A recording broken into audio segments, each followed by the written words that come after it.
On June 7th, the country will be asked 4 questions that have the power to change the nation's constitution. Our live television coverage begins at 6 p.m. with results and analysis. Join Channel 12 for Amendment 2016.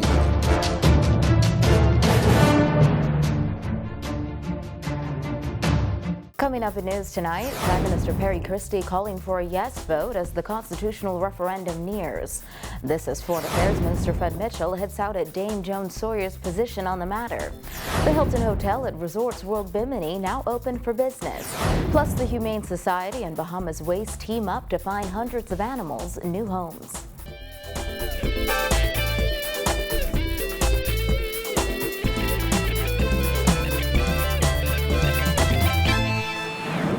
Welcome to our news. I'm Dana Smith. Thanks for joining us. Topping news tonight. Time is winding down before Bahamians head to the polls to vote on 4 constitutional amendments. The Prime Minister is encouraging Bahamians to vote yes. Christina McNeil was at Resorts World Bimini as he made his plea.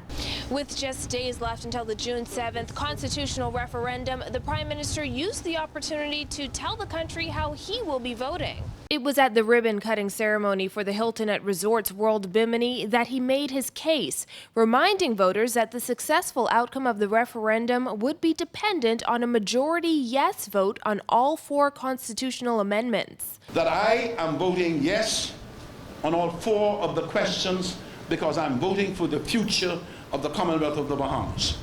I'm voting for my children, but much more importantly, their children and their children's children, because once it is done, it is done.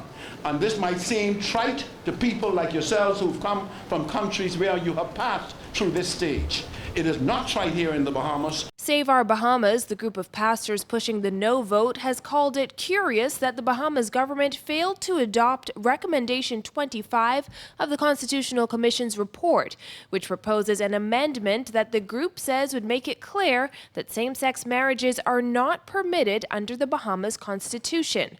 Christie says it is untrue that the Bahamas government rejected the Commission's recommendations. Just last night, I looked at people who are saying no, some of them pastors of religion, saying that as Prime Minister and leader of the government, and as a government, we rejected our own Commission's recommendation, and that is not true.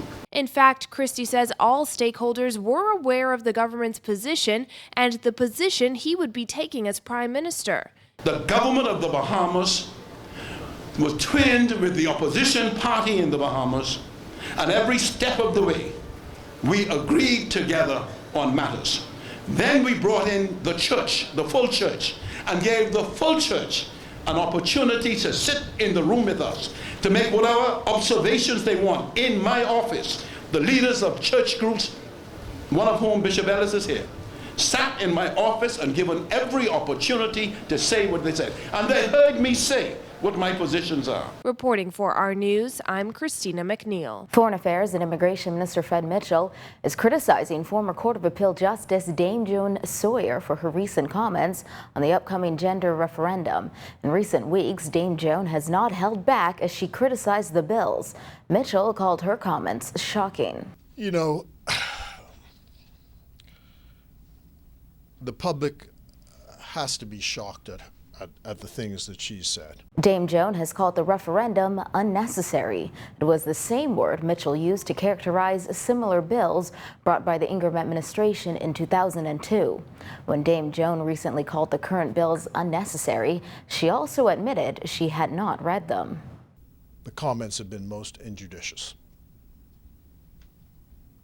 First, by saying that she didn't read it, but she's against it. Now she's come back and said that she didn't read it because it isn't worth the paper that it's written on. So people have to now think, now this is a person who sat as a judge of the Court of Appeal, and this is how problems are approached. He also responded to claims made by Dame Joan that the laws regarding citizenship can be changed without going to referendum. The point I believe she's trying to make is that some or all of this could be done in the statutory law. That may be possible. But you know, statutory law given by Parliament can be revoked by Parliament. The point also is, men don't have these by virtue of the statutory law. They have it by virtue of the Constitution. So all you're trying to do is to say, whatever men have in the Constitution, women should have. The first 3 constitutional amendment bills deal with citizenship. The gender referendum will be held on Tuesday. Well, Free National Movement candidate for Elizabeth Estates, Dr. Dwayne Sands, says the ideas that people have come up with in regards to the June 7th referendum are unrealistic. He also said the level of disrespect has soared too high these past few months, and for that, he has grave concerns about the gender equality referendum. Noting that he intends to vote yes to all 4 questions on the constitutional referendum, Dr. Dwayne Sands said changes to the country's constitution come in hard-fought battles. There are a lot of people who believe some things that I don't believe are real. There are some people that have, that this is about same-sex marriage, that this is about breeding out Bahamians, that this is about foreigners coming in to take over our country. The lawyers and the constitutional experts, I don't think, have done the best job in managing this process. Sands said the level of respect has been lacking in the referendum debate, charging that the name-calling is unnecessary and must stop. What has been unfortunate is that we've resorted to name-calling, that because I don't want you to vote one way, I call you dumb and I call you stupid. And that goes for both sides. Or I say that it is a sin if you think another. That has not helped. The F&M senator said he spoke with many people who have expressed doubt over the referendum and said they've lost faith in the Christie administration. Sands said he knows many people are still bitter over the 2013 gambling referendum. Bahamians voted against the regulation of web shops, but the government decided to do it anyway. He said for these reasons he has grave concerns about the referendum, but hopes for a positive outcome. Based on what I hear, I have grave concerns about the success of this referendum. I hope that when the dust settles, that there will be a positive outcome on all 4 bills.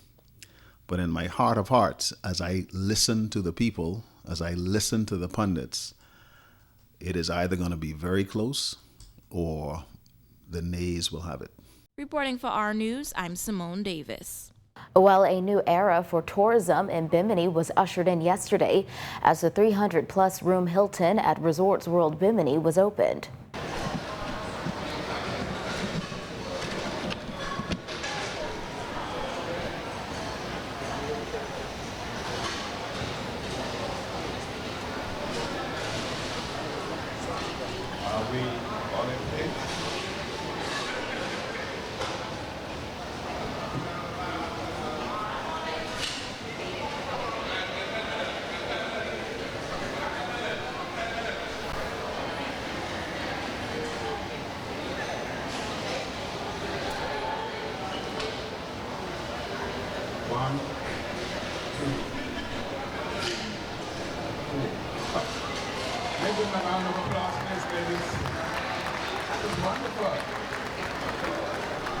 It's the culmination of a journey, Tourism Minister Obie Wilchcombe says, was 27 years in the making, with the vision of RAV Bahamas developer Gerardo Capo in partnership with Genting Chairman K.T. Lim. Because of this project, opportunities are now here and many more are to come. You have impacted the economic growth of this island. You've given young Bahamians opportunities, and you have invited them to be a part of what will be quality deliverance of a quality service that will match any service outside the Commonwealth of the Bahamas, because, sir, you will ensure that when we say it's better in the Bahamas, we in fact mean it's better in the Bahamas. The developers thanked Bahamians for their support in making the resort's expansion a reality as they look forward to continued growth. I want to thank the government of the Bahamas, the Prime Minister, all the governments that have been here throughout the years that have to live up with us, with our problems, with our goods, with our bads, with our ups, with our downs. I also want to thank the community that has shared at times pains and at times joy on the things that we were doing here. Work continues at the airport in South Bimini, which is quickly becoming a state-of-the-art gateway.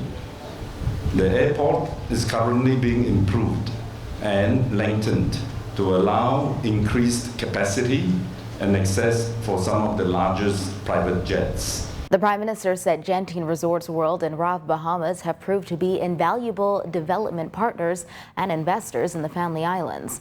The development is expected to provide 720 Bahamian jobs at its peak. Police need the public's help in solving a shooting incident that left one man dead in the early hours of this morning. According to police reports, the victim was sitting inside his vehicle outside of a takeaway restaurant on Carmichael Road waiting for a friend when a man armed with a handgun approached him and shot him before fleeing on foot. The victim's friend then drove him to the parking lot of the Carmichael Road police station where he was pronounced dead.